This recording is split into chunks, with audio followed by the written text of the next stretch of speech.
Soyez les bienvenus dans Économie le Max sur i24 News. Au sommaire de cette édition, l'heure du bilan 2014 pour l'économie israélienne. Nous interrogerons l'économiste Jacques Bendellac, croissance, immobilier, énergie ou high-tech. Ce qu'il faut retenir de ces 12 derniers mois, ce sera dans quelques instants. Avant cela, nous ferons le point sur la récession dans laquelle est bien entré le Venezuela. La chute des cours du pétrole n'explique pas tout pour le pays aux plus grosses réserves d'or noir de la planète. L'inflation, 63%, le manque de diversification. Caracas paye cher sa dépendance à l'extérieur. Et puis 25 ans après la chute de Ceausescu, que reste-t-il de la révolution roumaine? Pauvreté, corruption, faillites industrielles, l'intégration à l'Union européenne est loin d'avoir tout résolu du côté de Bucarest. Vous verrez que dans certaines régions, les sentiments nostalgiques s'expriment de plus en plus. Les détails tout à l'heure. Voilà pour les titres, merci d'être avec nous. On débute par un point rapide sur l'actu économique. Cet indice d'abord, indice clé, celui de la production manufacturière en Chine, 49,6, vous voyez, en décembre d'après HSBC, sous la barre des 50. C'est donc une contraction de l'activité et un plus bas en 7 mois. La tendance, celle du ralentissement économique, s'amplifie pour la deuxième économie mondiale. Les experts expliquent ce chiffre par la faiblesse de la demande intérieure qui n'est pas compensée par les nouvelles commandes à l'export. Et ce malgré la croissance américaine de retour. Au troisième trimestre, la croissance chinoise a ralenti à son plus bas niveau depuis 5 ans à 7,3%. En Europe, on revient sur les inquiétudes autour de la Grèce où la campagne démarre en vue des législatives anticipées dans 4 semaines. L'Europe redoute une victoire de la gauche radicale et une remise en cause, bien sûr, du plan de sauvetage et des politiques d'austérité. Mais pour certains analystes, la marge de manœuvre sur la conduite des finances sera de toute façon réduite. Écoutez. En matière de politique économique, il y a très peu de marge de manœuvre, quel que soit le parti. Parce que l'économie grecque est toujours convalescente et n'a pas les ressources pour orienter elle-même son chemin. Le pire scénario serait une double élection, comme en 2012, si aucun parti n'obtient la majorité absolue. Cela prolongerait l'instabilité, avec malheureusement 2 longs mois d'incertitude pour l'économie. Une incertitude bien palpable, en tout cas sur les bourses européennes ces jours-ci. À Francfort, le DAX était à la baisse cette semaine, en raison notamment de la Grèce. L'ultime séance de l'année avait lieu hier, moins 1,22% pour l'indice allemand. Alors bilan de l'année, un gain total de seulement 2,7%, à comparer aux 13% du S&P 500 à New York. 2014 a été une année plutôt difficile pour les marchés, au moins en Europe. Le DAX n'a gagné que 3,5% comparativement aux 8 ou 13% des autres bourses internationales. L'indice a souffert de crises européennes plutôt graves, l'Ukraine et la Russie. Et puis l'effondrement des prix du pétrole a joué un grand rôle en fin d'année. Et à l'international, l'Irak avec l'État islamique sont des questions qui ont pesé lourdement sur le DAX. Et à Tokyo, clôture de l'année également pour les marchés japonais hier. En 2014, le Nikkei aura gagné 7,12% au total, profitant bien sûr des injections de liquidités de la Banque centrale nippone pour lutter contre la déflation. Un bon score finalement malgré la récession que traverse actuellement le pays. L'indice, rappelons-nous, avait tout de même gagné 57% en 2013. Et puis à Wall Street, on l'a dit, l'indice S&P 500 a déjà gagné 13% depuis le 1er janvier, moins 0,49% tout de même hier pour l'indice vedette des investisseurs. Le Dow Jones, lui, est repassé sous la barre des 18 000 points pour l'avant-dernière séance de l'année. Un recul en forme d'ajustement technique pour la bourse de New York, dans un contexte sans réelle actualité et au sortir d'un exercice 2014 tout simplement euphorique. Et puis en parallèle, du côté des monnaies, c'est bien le dollar qui est en passe de terminer l'année sur sa meilleure performance depuis 9 ans. Le billet vert affiche un gain de 12% face à un panier de devises de référence. Euro, yen, sterling ou franc suisse, personne n'y résiste. Et la remontée attendue dans les prochains mois des taux de la Fed devrait sans doute renforcer ce mouvement ascendant. Et on s'intéresse au pays qui abrite les plus grandes réserves mondiales de pétrole, c'est le Venezuela, avec ce chiffre, moins 2,3% pour le PIB au 3e trimestre. 3e trimestre d'ailleurs consécutif dans le rouge. La récession s'installe à Caracas. Est-ce vraiment à cause de la chute des cours de l'or noir? L'essentiel de la crise, vous allez le voir, avait démarré bien avant, avec notamment une inflation qui bat des records, plus de 63%. Les détails avec Johanna Citruc. 2014 n'aura pas été l'année du Venezuela. Les chiffres publiés mardi révèlent que le pays est officiellement entré en récession. Son PIB a reculé 3 trimestres de suite. Selon les chiffres de la Banque centrale, jusqu'en novembre, il y a eu une chute de 2,3%. Nous attendons le rapport final, mais ces chiffres auraient pu être pires, je vous l'assure. Une chute de 2,3% entre juillet et septembre, après 2 baisses consécutives de 4,8% et 4,9% au premier et deuxième trimestre. L'année a aussi été marquée par un taux d'inflation record, 63,6% sur 12 mois. Pourtant, le président du Venezuela se veut optimiste. Au cours du quatrième trimestre, il y a eu une croissance dynamique et l'économie semblait mieux se porter. Donc nous devons souligner de façon spécifique que nous pourrions contrôler les variables qui agissent sur l'inflation, qui ont un impact sur les prix et sont les fruits de la spéculation. Parmi les responsables de cette situation, les importations du secteur privé qui ont reculé de plus de 12%, alors que le pays en est très dépendant, notamment pour les produits alimentaires et médicaux. Une dépendance aussi très importante vis-à-vis du pétrole. Caracas dispose des plus grosses réserves mondiales et ses revenus lui rapportent habituellement 96% de ses devises. Mais le prix du baril vénézuélien est passé sous la barre des $50, un des plus bas niveaux ces dernières années.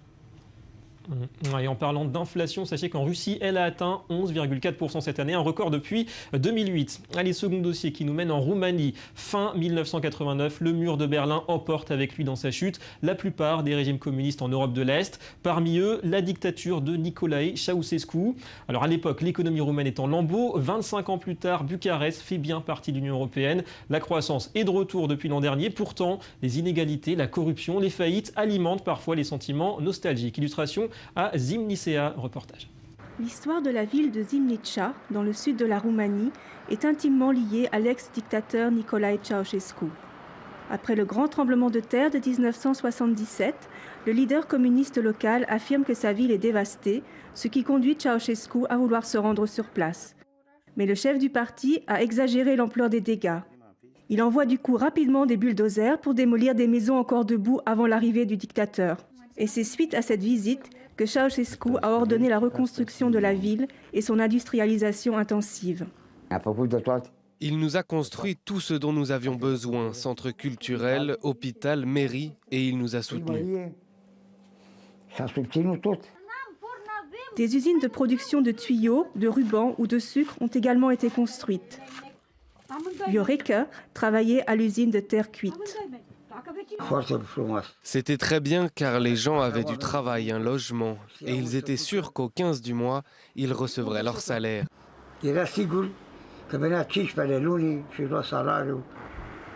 La nostalgie du régime, en particulier la sécurité de l'emploi, est très répandue dans la ville. Car après la chute de Ceausescu, exécuté le jour de Noël 1989, Zimnica a sombré dans la faillite. Après 1990, il y a eu le grand drame national, avec les licenciements et la fermeture des usines. Cela a affecté Zimnicea aussi. Et on parle depuis d'une période de transition qui n'en finit plus. Comme pour d'autres villes de Roumanie, de nombreux habitants sont partis à l'étranger pour chercher du travail. Aujourd'hui, le sort de la ville dépend d'un groupe agro-industriel, Interagro, propriété de l'homme le plus riche de Roumanie, originaire de la région. De nombreuses familles travaillent pour lui, payées pour la plupart le salaire minimum, soit environ 200 € par mois. Le magnat, poursuivi par la justice pour blanchiment, aurait racheté, pour des sommes dérisoires selon ses détracteurs, 2 des vieilles usines de la ville. Son parcours illustre l'originalité du capitalisme roumain, basé sur des aides d'État, selon les analystes. C'est assez anormal de pratiquement subventionner l'homme le plus riche du pays. À Zimnica, le souvenir d'une vie jugée meilleure à l'époque de Ceausescu continue de hanter les habitants. Beaucoup ici ne croient plus en une nouvelle renaissance de leur ville. Une difficile réalité pour cette économie roumaine qui rebondit tout de même depuis 2013. 3,5% de croissance en 2013 et a priori aussi pour 2014. On passe comme promis au bilan de l'année pour l'économie israélienne. On sait notamment que 2014 aura été une année record pour les startups israéliennes avec des rachats pour 15 milliards de dollars. Alors qu'en est-il pour le reste de l'activité économique? En ligne avec nous, Jacques Bendelak, bonjour. Bonjour. Docteur en économie et chercheur en sciences sociales à l'Université de Jérusalem. D'abord, que retenez-vous principalement de cette année 2014? Un fléchissement de la croissance d'abord? Oui, une année décevante, une année dans laquelle l'économie a fait du surplace. parce que la croissance aurait pu être beaucoup plus forte qu'elle ne l'a été en vérité. Bien sûr, la conjoncture internationale a été mauvaise, la guerre à Gaza a coûté cher, donc tout cela a fait que l'économie a cru, mais à un rythme très ralenti par rapport à son potentiel réel qu'elle a d'habitude.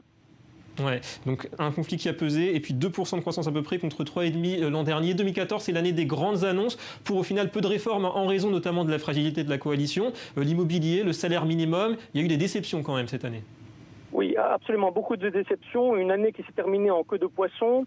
Beaucoup de réformes ont été annoncées, ont été lancées, mais n'ont pas été achevées, notamment parce que la crise politique s'est annoncée vers la fin de l'année. Et donc, les grandes promesses du gouvernement, faire baisser le coût de la vie, faire baisser le logement, l'immobilier, tout cela n'a pas été tenu et sera sans doute remis à l'année prochaine. Ouais. Et le niveau de vie des Israéliens dans tout cela, globalement, une certaine stabilité. On parle beaucoup des chiffres de la pauvreté qui sont en recul.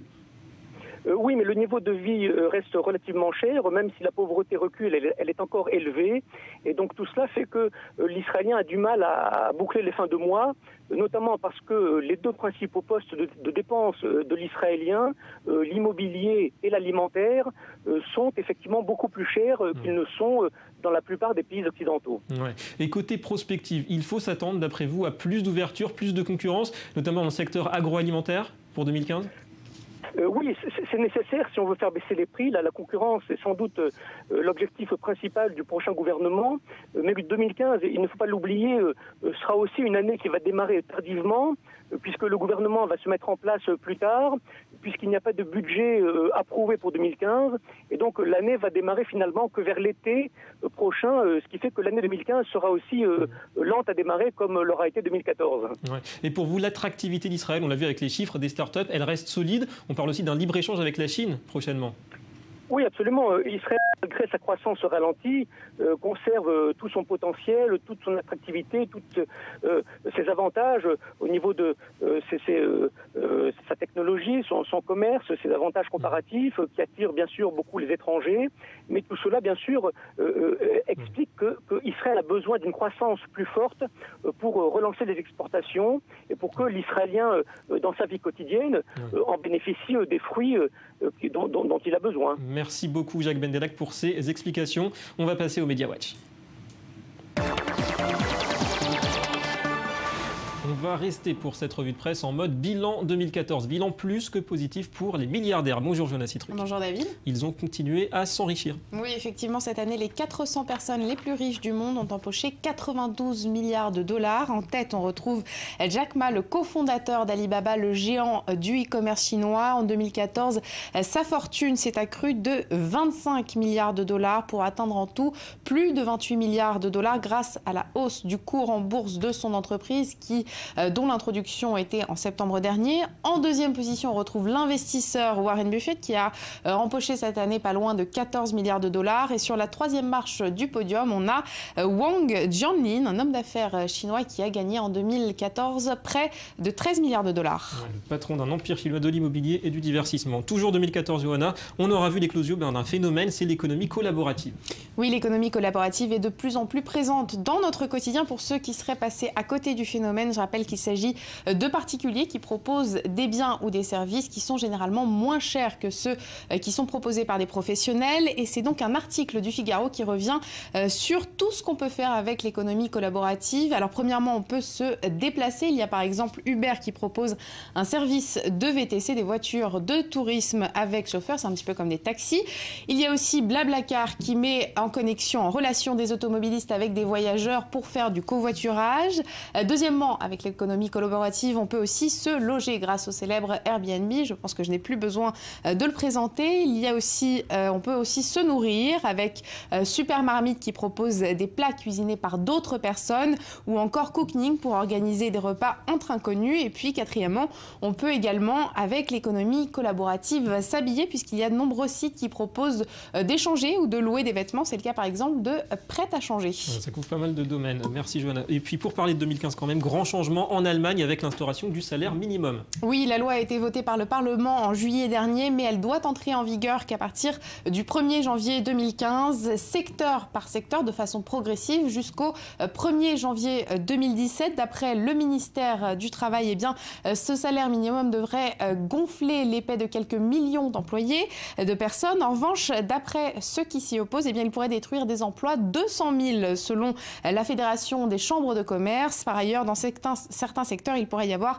des hausses de prix pour compenser les augmentations de salaire. Et puis un bénéfice réduit forcément pour les salariés. Merci Johanna, à très bientôt. À bientôt. Voilà, fin de cette édition. Merci à vous de nous avoir suivis. Économie Le Mag revient demain sur i24 News. 2 experts, Franck Khalifa, Michael Gabay, qui débattront autour de l'année économique 2014 au niveau mondial cette fois. Et l'info continue, restez avec nous.